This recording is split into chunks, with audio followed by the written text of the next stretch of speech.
Good evening and welcome to our virtual tour of research at the Rutgers Snyder Research and Extension Farm. This is part of several activities today of our great tomato tasting at home. My name is Pete Nietzsche. I'm an agricultural agent with Rutgers Cooperative Extension of Morris County. I'm also the director of the Snyder Research and Extension Farm.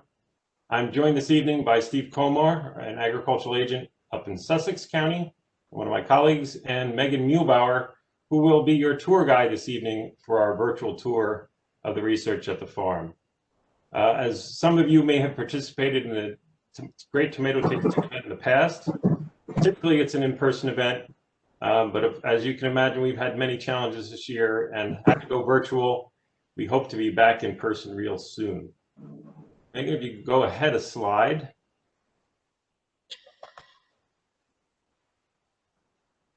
So we're going to have Megan give the presentation. You're all on mute, but if you have questions as she goes along, please put your question in the chat bar.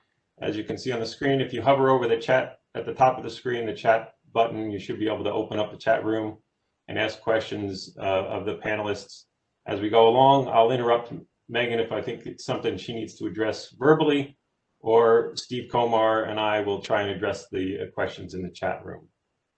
So without further ado, I'll let Megan take us on a tour of the research. Great. Thanks, Peter. Now, the Snyder Farm it is officially the Clifford E. and Melda C. Snyder Research and Extension Farm. It's a 390-acre farm in Pittstown, New Jersey. It was owned by Clifford and Melda C. Snyder. Clifford was a graduate of Cornell University, and he went on to become a leader of both agriculture and the community in Hunterdon County. He became known nationally in agriculture and helped to establish the Hunterdon Medical Center, too. Melda Snyder was just as ambitious. She was a teacher and a school administrator. She also served on the county and state agriculture boards and hosted informational tours of their farms so that farmers could learn new farming practices. Upon Melda's death in 1988, she bequeathed her 390-acre farm to Cook College and the New Jersey Agricultural Experiment Station. It was then renamed the Clifford and Melda C. Snyder Research and Extension Farm Center for Sustainable Agriculture, and it truly embodies the goals and stands as a testament to this forward-thinking couple. Now, as the Center for Sustainable Agriculture, the mission of this research farm is to improve the quality of life for both farmers and citizens of New Jersey through an integrated program of scientific research, public education, and community outreach. In any one year, the Snyder Farm is host to over 75 agriculture experiments or demonstration trials, ranging from lawn and garden to tree fruit research and exotic crop trials. The farm and its staff provide huge assistance to researchers in the design and implementation and the maintenance of their field trials. In addition, many of the staff members really have quite extensive horticultural and agricultural backgrounds. I personally have learned an enormous amount of information on all facets of field production and agriculture and applied field research. They truly are amazing resources for all of the researchers that come to do work at the Snyder Farm. The Snyder Farm is also host to many educational demonstrations of field trials, equipment, and farming techniques. Often grower and twilight meetings are hosted by extension agents like myself at the Snyder Farm to showcase both cutting-edge research and to provide a venue for growers to really ask questions and discuss issues they might be having at their farming operations.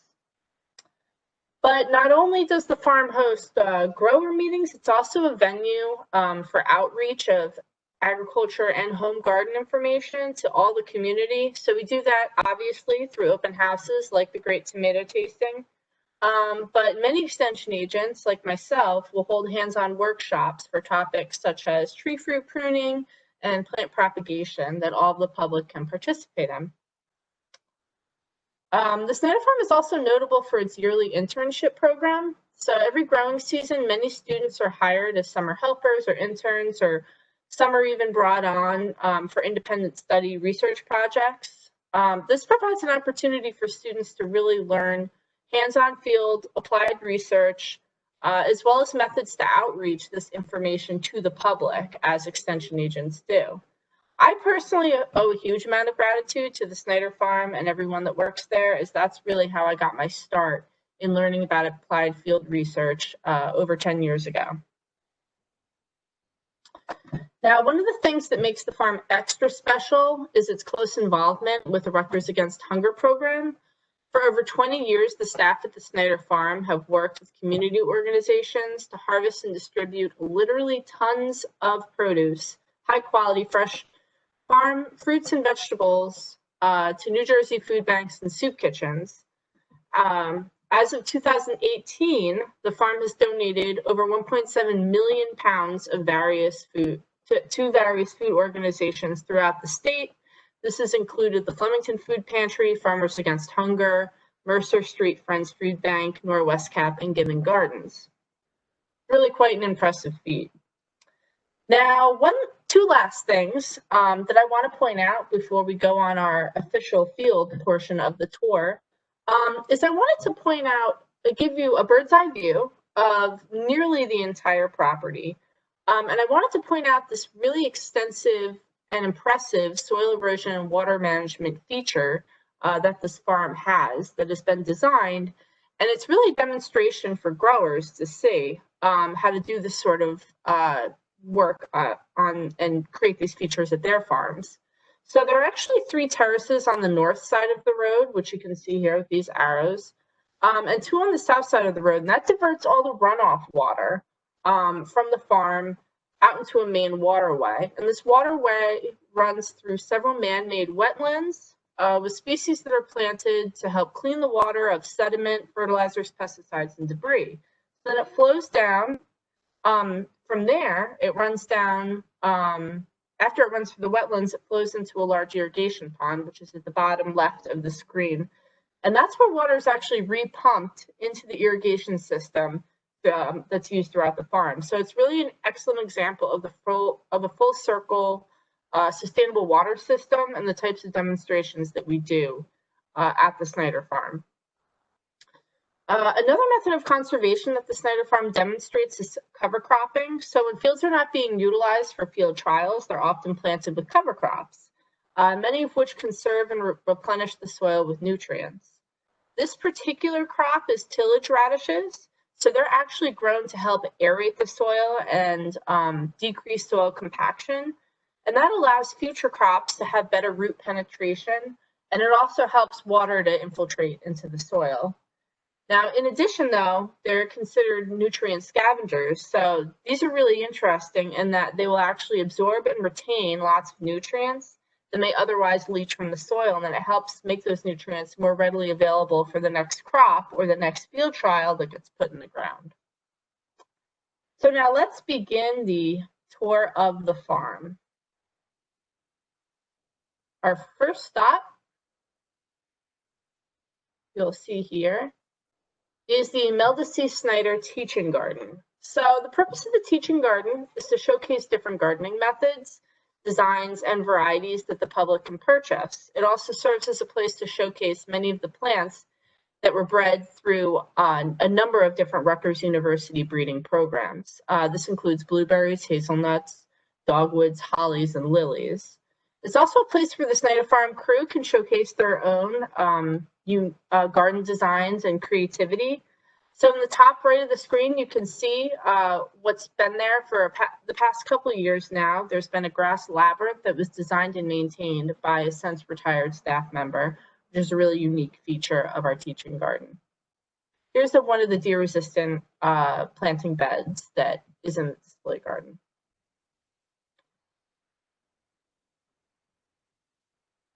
Next up, we come to the strawberry variety trial. So strawberries are a really high value crop and they bring in great revenue for New Jersey farmers. Farmers are continually looking though for new varieties which will be more vigorous, they'll have greater yields, and they'll have improved flavors under New Jersey growing conditions.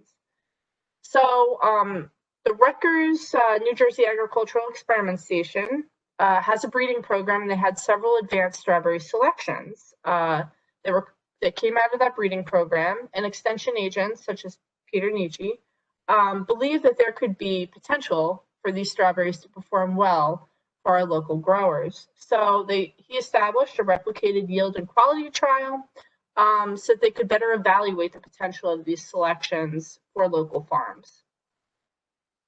And I'm sure if you have any questions on that, you can put those questions into the chat box, and Peter would be more than happy to answer them. Our next tour stop is at the Rutgers Jersey Jems Beach Plum Genetic Preservation Plot. So beach plums are actually a fairly new emerging tree fruit crop in New Jersey. They're most notable for being found along the coast in Cape May, New Jersey, and in Cape Cod, Massachusetts. So they're actually very small, tart plums.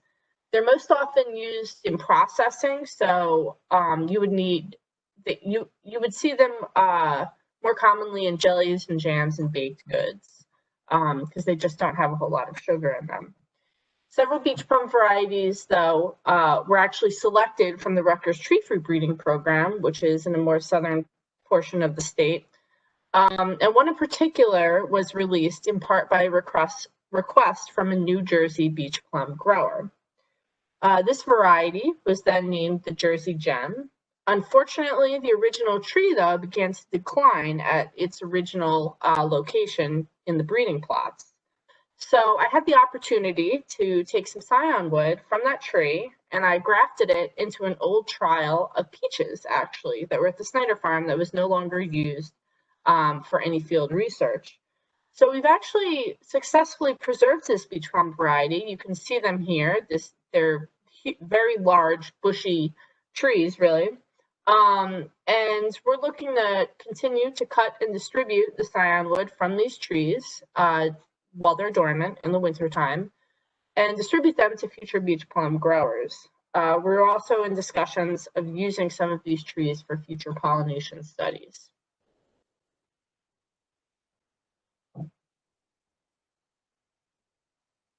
Our next stop is at the Basil Breeding Advanced Selection Trial. So sweet basil is one of the most economically important culinary herbs in the world. Yet the global production has become increasingly challenging to do due to a destructive disease called Downy mildew. Now, there are multiple sources of resistance that have been identified to Downy mildew in basil, but up until very recently, there were no disease-resistant sweet basil cultivars that were commonly available. Now, with support from the USDA and the New Jersey Agricultural Experiment Station, this researcher, Jim Simon, has now developed sweet basils that are finally Downy mildew resistant, which look and taste like sweet basil, but they have this resistance. Now, there's several additional types of basil that they are looking to introduce disease resistance into, and those include some Thai basils and ornamental basils. The basil breeding program at this site, it's one of several sites where new selections from the breeding program are being tested to see whether they hold up. The resistance to Downy mildew actually holds up. And then once they have determined that it does hold up, they can release these new cultivars to both commercial growers and home gardeners. This has been quite a long time in the works, this breeding program, over 10 years. And in fact, the interesting thing is many of you might have already purchased some of the basil that has come out of the breeding program if you've been purchasing basil from some of your local New Jersey farmers markets, because we have a number of different farmers in New Jersey that are growing some of the varieties that came out of this breeding program, which is pretty cool. The next stop on our tour is one that I'm sure many of you are familiar with. So it relates to spotted lanternfly. So in this particular research plot, we are looking to develop methods for managing spotted lanternfly in wine grapes. And I'm just going to back up 1 second and say that Peter just inputted a link in the chat box to a longer video on the basil breeding program at Rutgers that was developed by Jim Simon, a nice little video. So be sure to click on that and save that and watch that after this presentation. So back to the spotted lanternfly. So as many of you know, the spotted lanternfly is an invasive plant hopper that came to the United States from Asia. So it's become a major pest to the agriculture and forestry industries in the mid-Atlantic United States.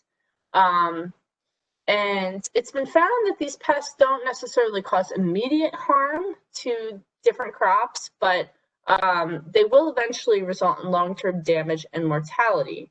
Now, I'm sure many of you have seen these all over your yards and in different crops that you have, but from experience, they are particularly destructive to wine grapes. So the wine grape industry is looking for assistance in finding methods to handle this particular pest.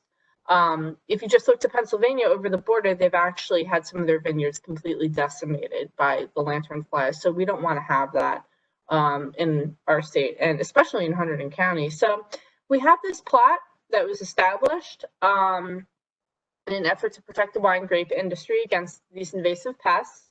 It's a plot of Cabernet Sauvignon wine grapes. So they were planted, and this is just the beginning of cages that, the base of cages that are actually being erected this week. And they put netting over the cages, and it's an insecticide mesh netting, a safe insecticide to humans. And interestingly, it's very similar. This netting is the same technique that they would be using for lanternfly. They actually use against mosquitoes in areas where there's a lot of malaria pressure. So now the hope is that this will deter spotted lanternfly feeding on wine grapes.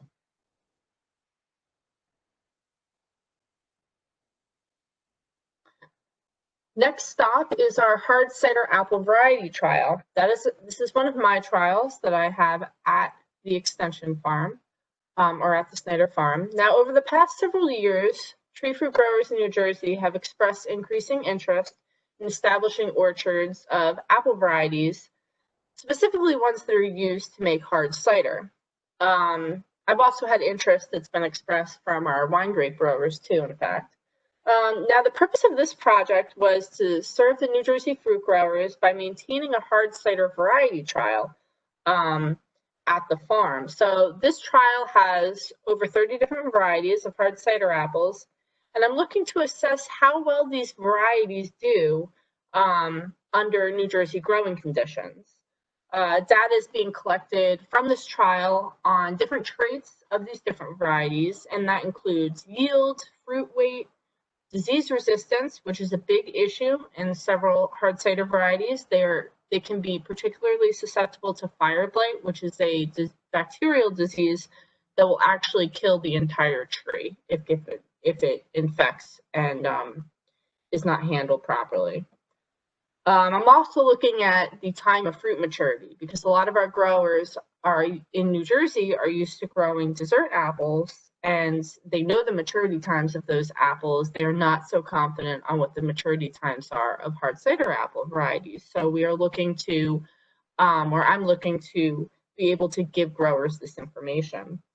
The other interesting thing about this trial is that relates to cider apples in that they have some unique qualities that make them different from a standard dessert apple. So they tend to have higher tannin levels, tannins being those compounds that you would get from tea, black tea, it's the bittering compounds. They also have really high acid levels, so malic acid, as well as low sugar levels. So we are analyzing juice samples from these different varieties, looking at these different components so that we can give information to growers, but also to cider makers, to know if they're growing these apples in these different areas, whether they're going to need to alter their recipes for apples that are grown in New Jersey. Now our next stop is another trial of mine. This is an apple rootstock trial. So all modern apples are grafted, and what that means is that the root system, so the part of the tree near the ground, is different than the top part of the tree. And there's actually often, you'll see a little nub, and that's the union between the root system and the scion, or the top of the tree. The Snyder farm has several trials where we're looking at the effects of different apple rootstocks on one of two different cultivars. So in this particular trial, this is a Honeycrisp trial. So both of these trees are Honeycrisp trees, but they have two completely different root systems. So we have 15 different root systems altogether in each one of these trials. And the trials have either Fuji or Honeycrisp as the top parts of the tree, the cultivar of interest. So now this trial I find particularly interesting because it's actually an identical trial. It is one of many trials that are identical that are established all over the United States, from California to New Jersey, and up into Canada and down into Mexico. And we all gather these observations, and we make this collective decision on which rootstock scion combinations are the most adventitious, which ones have the most porosity, which ones lead to less suckering. Suckering is not a desirable trait in apple rootstock because for a number of different reasons, and which ones lead to the highest crop load. Ultimately, our growers, we need to make sure that they have that they are confident they're going to have consistent high yields, and we gather that information from these trials. So basically, like I said, recommendations from this trial are made to assist growers in making informed decisions prior to planting new orchards.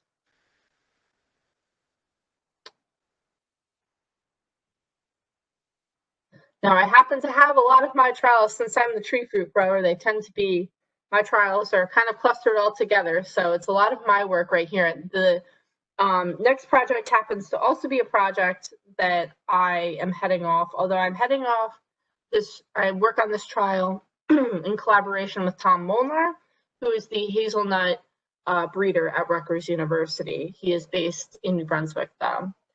Now, the purpose of this trial is to establish a commercially spaced hazelnut production trial of 4 different disease-resistant commercial hazelnut selections that have come out of the Rutgers hazelnut breeding program. So Tom Molnar has been breeding hazelnuts for over 20 years, and now we have some really advanced selections after that time, and we have just put them in the ground. So we're just finishing up our first growing season with this trial established, and to date, trees have really thrived. This is a picture that was taken about a week ago. And data from this trial that's being collected includes yield, vigor, and flowering date. In the future, this trial will also serve as a place to hold twilight meetings or grower meetings to show growers what it looks like to have hazelnuts in the ground. So we don't have a commercial hazelnut industry, as I'm sure many of you know, in the Northeast. It's really all in Oregon and Washington.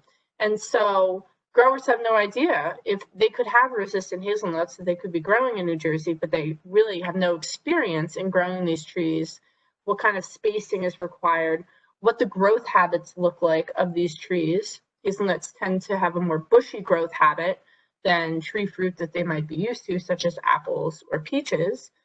So they need to familiarize themselves with that. And also, it serves as a place where growers can learn how to prune these trees. So going hand in hand with those growth habits, they can learn how to manage those trees so that they will grow best under our growing conditions in New Jersey. So it's really exciting. It's one of the newest trials that I have. Right here in the bottom right, this is actually a young hazelnut bud, picture of that from our trial. Next up, we move into some vegetable production. So this trial is on managing cucurbit downy mildew through disease monitoring. Now, This plot here has 9 different varieties of cucurbit. So this includes cucumbers, cantaloupes, acorn squashes, pumpkins, butternut squashes, watermelons. Cucurbit downy mildew is a foliar disease of all of these crops, and it does not overwinter. While it does not overwinter in New Jersey, it will develop in most years because spores are transported into our area on storm systems. Now, other factors such as environmental conditions, over the ground, and different races of this particular fungus and host preference, as well as the fungicide control program, all impact the appearance and the severity of this disease for growers in New Jersey. Now, this disease is considered to be an epidemic of epidemic severity upon first detection because of the speed with which it causes total defoliation of its host crops, which I'm sure many of you are familiar with if you have grown any of these cucurbit crops in your backyard. I know I have, just from my own backyard. Specific fungicide programs are required to manage this disease, and information on the presence and host preference of the local infections are critical for growers to have successful and economical management system for this disease. Now, the purpose of the research plot itself is to determine if and when the downy mildew fungus appears in northern New Jersey, and which member of the cucurbit family is actually being affected. So which one's being affected first, and the amount of disease it has. So the Snyder farm is just one, again, of many other states that are hosting very similar plots around the country.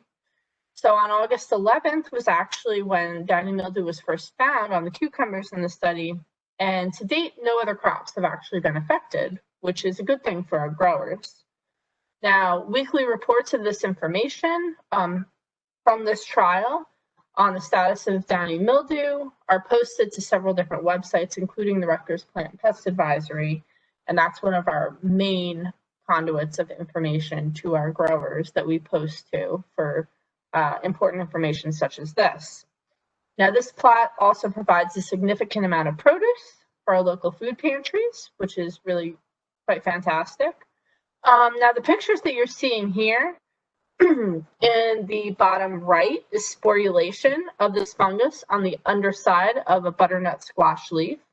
The yellow lesions that you're seeing in the bottom left photo are also this fungus on the upper surface, the cucumber leaf, and the top picture is a pumpkin field that is showing total defoliation due to downy mildew. Now, the next trial that we're going to stop at is the Yacon production and cultivar trial. So Peter, correct me if you or add in any bits that you want to add in for this. Yacon is a crop that's grown in South America for its sweet tasting edible tuber. And I can attest to it being an excellent sweet tasting edible tuber. I have had it myself. There has been recent interest in growing and marketing Yacon as a specialty crop in New Jersey, but there's really very little information on its cultural requirements, what kinds of yields growers can expect, and what kind of market potential it has. So this trial is here so that researchers can evaluate several different varieties of Yacon to see which ones are best suited for our area. This year, I will show you. So this is actually last year's trial that we had at the farm, but I thought it was a really impressive picture. It's a really interesting crop. It's in the same family as dahlias, so you can kind of see some resemblance with that tuber in the top right corner. Our trial is a little smaller this year at the Snyder farm due to some of our restrictions that we have in place due to COVID, but we do still have it. So we're really working, or Peter's really working to just maintain the Yacon varieties this year. He has been able to give some of the rhizomes to local growers. He might also do some storage studies this fall to see how the nutrient content varies among the different varieties with storage. And hopefully he'll be back to a full-scale Yacon trial next year. So you can see how we kind of compacted our trials a little bit for our crops that are planted annually, because you'll see right next to it is Peter's Fresh Market Tomato Trial. And then to the right of it is our hemp trial that we're going to be talking about in just a couple minutes. So for the grape and cherry tomato selection trial, this is another one of Peter's trials. He is looking at selections of grape and pear-shaped fruit, and they're evaluating that for release.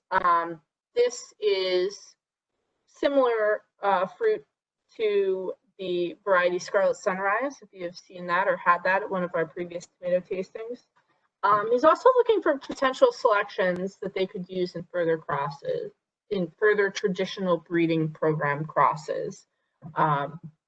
Another big thrust of Peter's research that he does.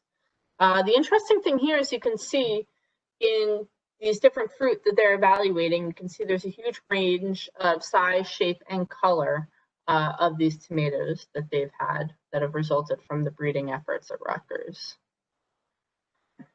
Next up is a trial that gets a lot of buzz. It's the hemp production trial that we have at the farm. This is the first hemp production trial at Rutgers. There are 8 different varieties in this trial. The researchers, Bill Bamka and Steve Komar, who is a panelist here, so he can answer all of your hemp questions in the chat box or after the tour. They're collaborating with the University of Maine, and they're using this plot to aid in the development of the hemp production manual.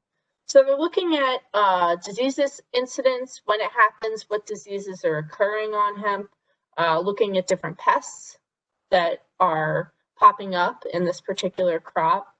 They're also going to be looking at yield and flowering. So hemp, as you may know, can be utilized to produce CBD, oils, or as fiber.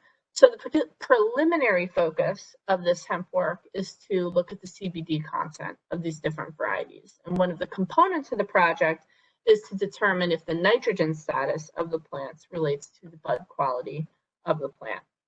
But again, for further questions, you can put those questions into the chat box. I know I have lots of questions myself. It's a very interesting trial. Next up is a crop that's a very close relative to hemp, and they're hops. Now, hops are herbaceous perennial vines. So these are huge.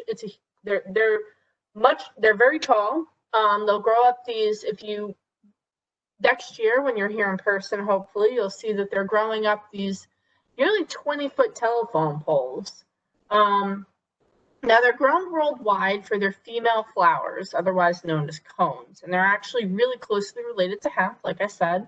Now, the resins and essential oils that are produced within the floral glands of these hop cones impart flavor, aroma, and preservative properties into beer, which is the primary use of hops, although they're used in aromatherapies, teas, different things like that. The picture on the bottom left is what a hop cone actually looks like. Because of the burgeoning craft brew industry, there was quick demand for hops in the United States. A lot of these craft beers use lots and lots of hops, lots more than what had been used in the past, really. And even though the Mid-Atlantic area only accounted for about 34% of national brewery sales, there was really no profit from hops because there were no hop growers. There were in the past, but due to disease issues and also prohibition, that industry was moved to the Pacific Northwest, where the environment was more conducive to hop production.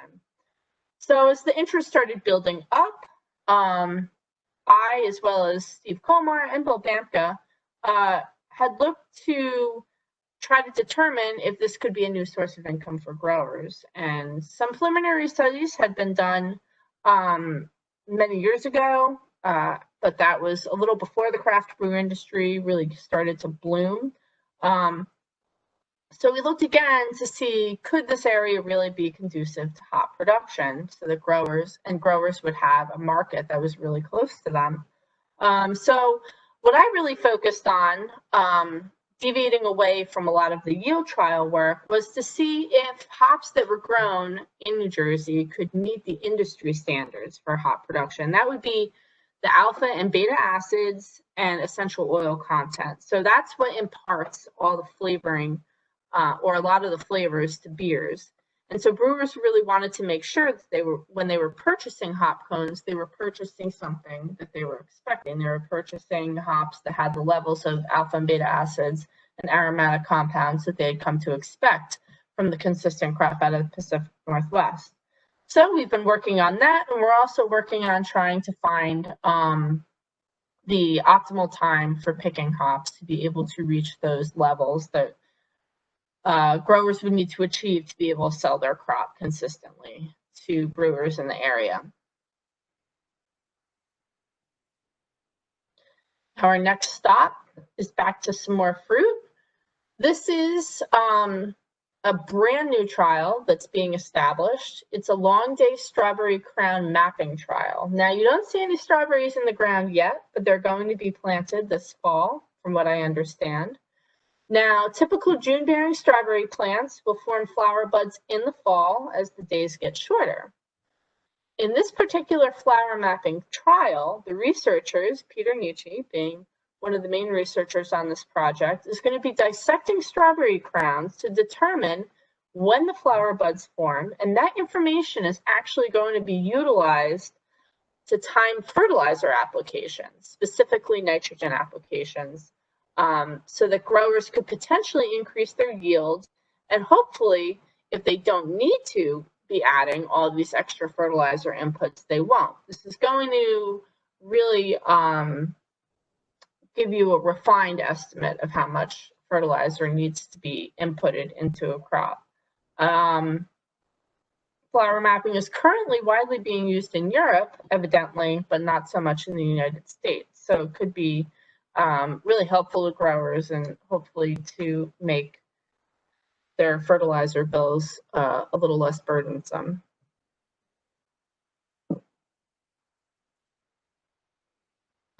The next trial we're going to be talking about is actually a huge component of the work that's being done at the Snyder farm right now, and it's really quite interesting. It's called IR4 Sustainable Pest Management Research. Now, just to give you a little background on the IR4 program, it's been around for quite a while, since 1963 actually, and it's been the primary resource for facilitating the registration of conventional and safe chemical pesticides and biopesticides for specialty crops in the United States. So it helps to ensure that these products are safe that are being sprayed on these crops. And it also helps to make sure that the residue levels are safe that are on those crops. So they really they're interesting that they have this unique ability to leverage a partnership with the government, the industry, and the growers. So that keeps things non-biased and safe for all involved, farmers and consumers, because then they can develop all this necessary data to support the registration of these products.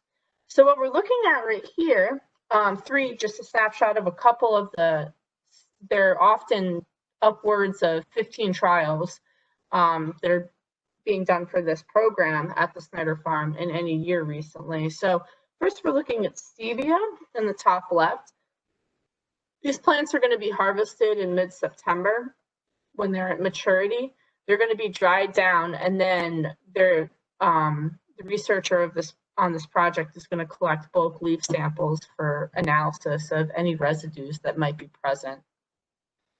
Then we have a trial on the safe pesticides that are being used for combating Alternaria and Cerospora on carrots. So this is a field of carrots here. The applications have all been completed of these safer pesticides, and they're being shipped out shortly for residue analysis. Anything that's not treated with any pesticides in these trials, and including the carrot trial, actually gets sent out to food bank donations. And the last one is another safe pesticide trial for southern blight of tomato. So there are two different substances that were being applied, and the fruit will be harvested from those, and then there will be residue analysis on that fruit. And again, any plots that are completely untreated are actually harvested and sent out to food pantry donations. Again.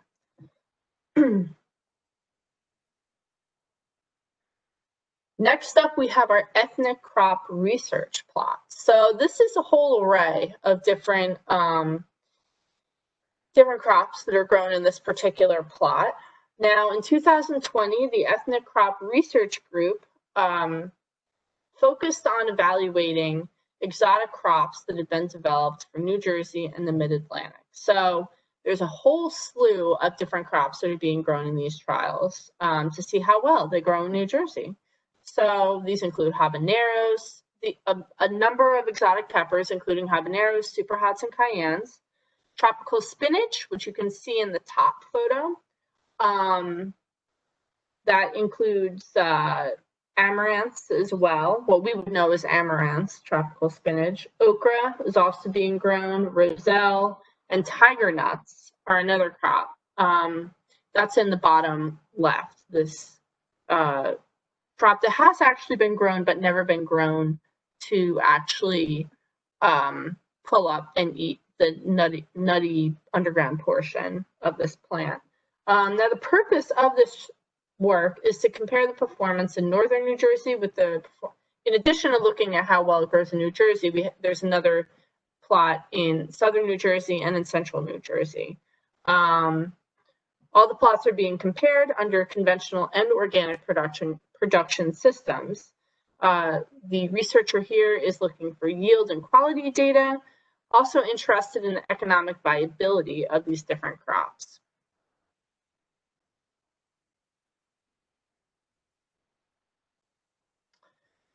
Next up, nearby to the ethnic crop trial is a spearmint trial. Now, the purpose of this trial is to rate and identify plants that have resistance to powdery mildew, spearmint plants that have resistance to powdery mildew. So the researcher is looking at a total of 68 different USDA spearmint accessions. This is the second year of evaluation to see how these different accessions, each one of them performs in New Jersey, where we have higher pressure for powdery mildew. They are also, so the different other things that they're looking at in addition to disease resistance is the horticultural and culinary aspects of spearmint. So comparing those across these different varieties. Different horticultural aspects include their aesthetic quality, general aesthetics, the duration that they flower for, and also their invasiveness. Because if any of you have grown spearmint, I know I have, it can be incredibly invasive and take you a very, very long time to get that out of your plot if you no longer want that in your garden. Culinary aspects are also being investigated, including the evaluation of flavor in respects to its use for the food and beverage industry, which is pretty cool. Lastly, we have our catnip trial. So catnip is obviously probably most well known for attracting cats and other members of the feline family. But this research is actually focusing on its use as an insect repellent against mosquitoes and other pests. So a major limitation that this plant has is that it produces low yields of the essential oils and also those bioactive repellent compounds that are needed to be able to actually repel the insects. So at Rutgers, there's been a breeding program for catnip for many years, and one of the goals was to increase the amounts of essential oils and the specific bioactive repellent compounds in these new varieties that have come out of this program. After all of this work in developing these varieties with higher yielding oils and bioactive compounds, Rutgers was actually, this group at Rutgers was awarded a grant from the Army, the US Army, to produce large quantities of this bioactive compound, and they're actually going to be putting it into their own trials spatial repellency trials at their Army facilities. It's one of the really I found this to be one of the most interesting trials that I've come across in my time working at the Snyder farm. So keep your eyes out for that in the future. Catnip is being your next insect repellent that you guys use on your mosquito-y summer days or evenings. Now, none of this work could be done at all without the amazing staff that we have at the Snyder farm, and I just want to acknowledge them here. Some photos that I think Peter managed to capture of them. They tend to be kind of camera shy. They really do keep the place running beautifully, and nobody could do any of the amazing work that we get done without this whole crew. So hats off to them. And here's just a slide. We have a couple more activities today for tasting. You guys feel free to ask more questions in the chat box, and I think all of our panelists can ask them, but keep this in mind that we still have a Let's Eat and Preserve Tomatoes activity that's going to be starting at 6 o'clock, and Tomatoes and Rutgers Past, Present, and Future activity.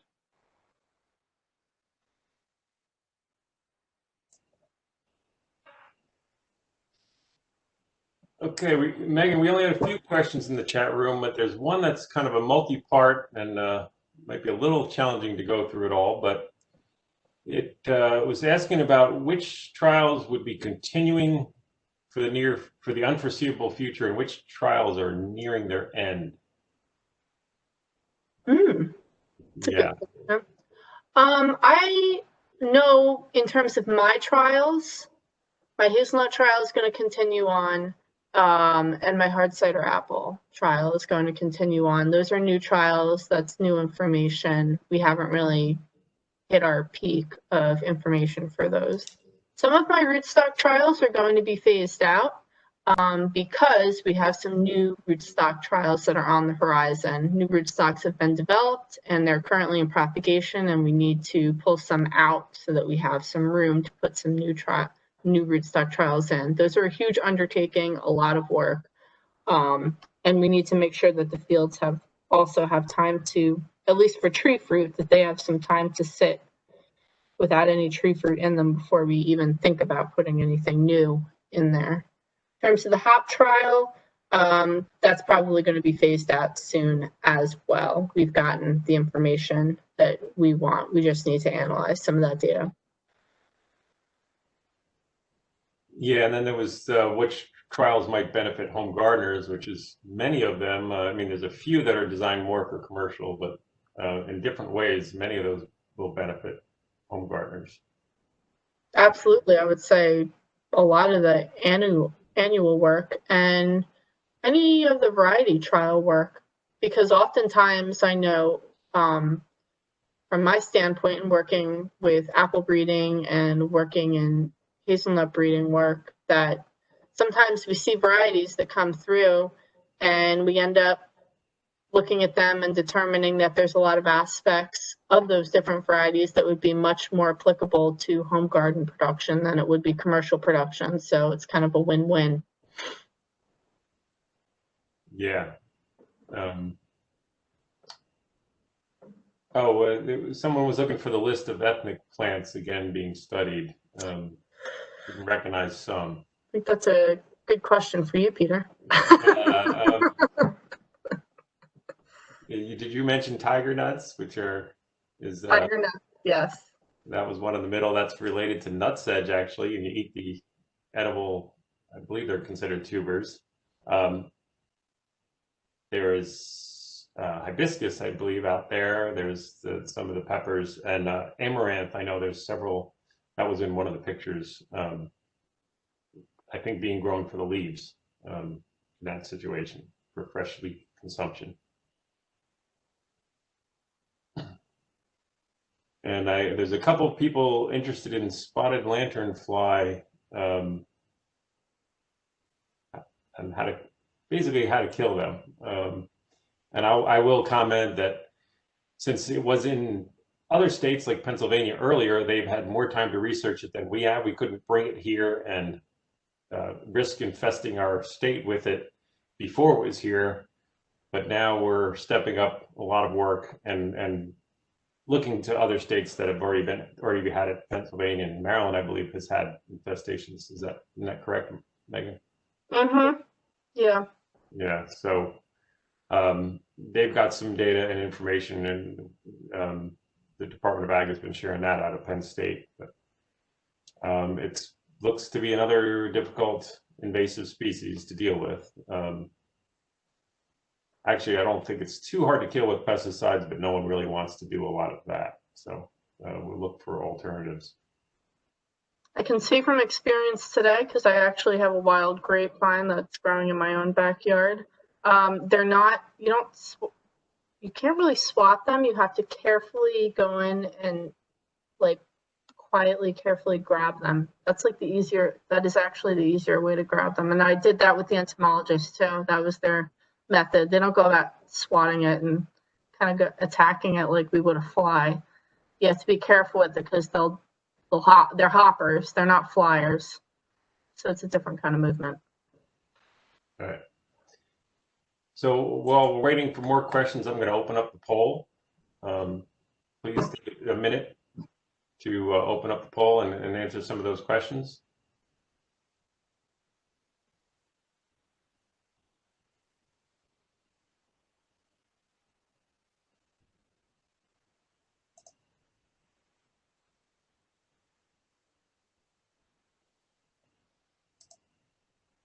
Let's see.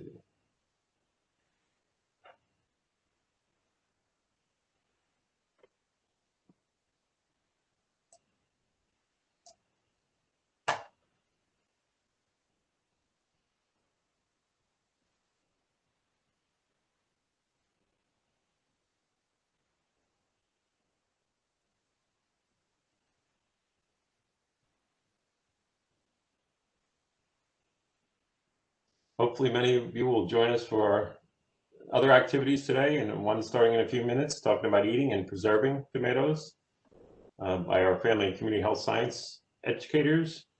And I'm going to be talking about tomatoes in Rutgers at 7 o'clock to end the evening and the event.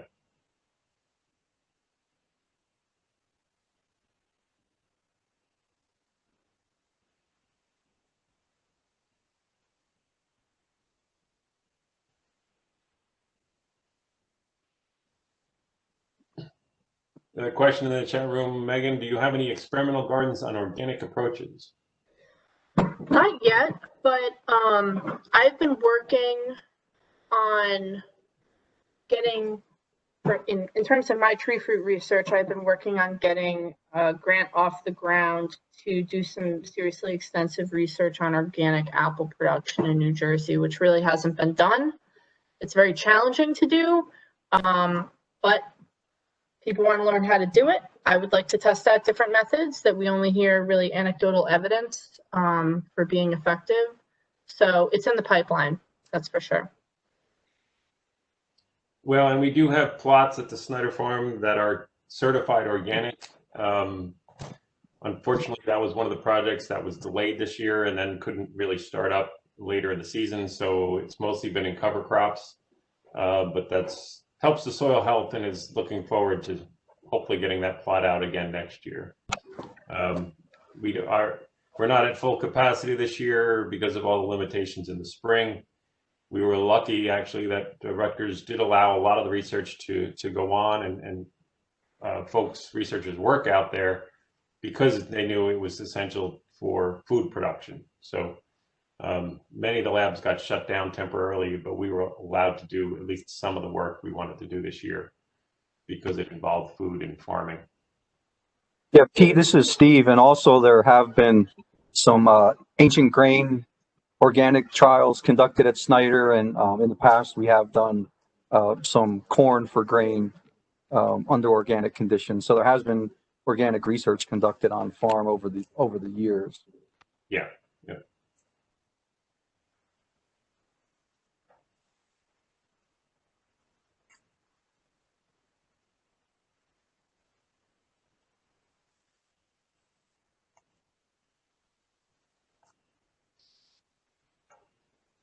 someone's asking a tomato disease question. It actually posted privately to me.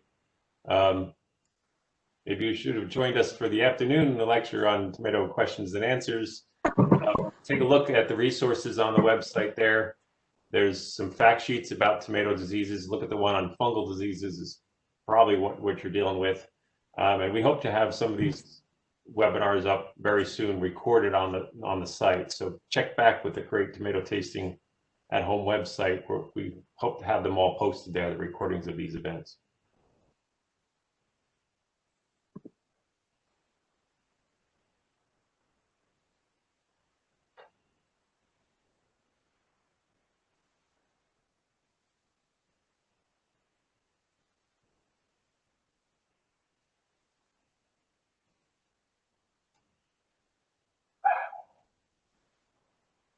Thank you all who've filled out the poll already. Hopefully you all take a minute to do that and give us some feedback on our presentation. Hopefully you enjoyed it, and we'll come back for others if we offer them.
Megan, you mentioned that strawberry trial will be planted this fall. It may go in the ground tomorrow, weather permitting. That's the plan, so we'll see how that goes. Good.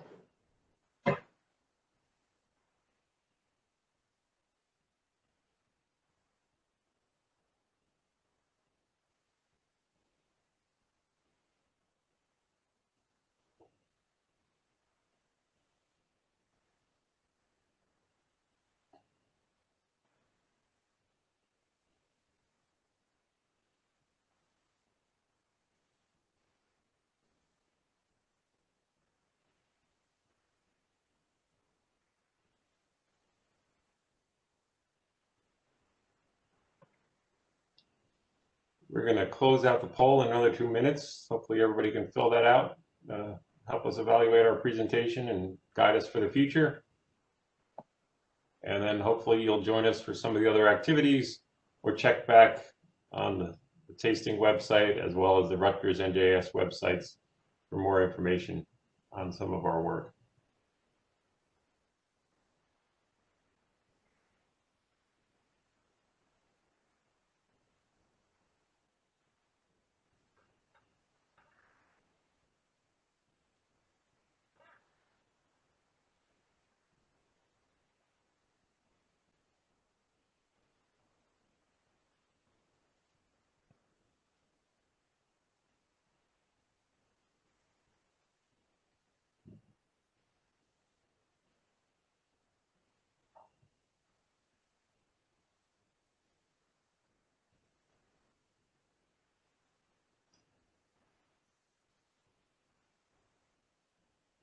Okay, we're going to end the session here.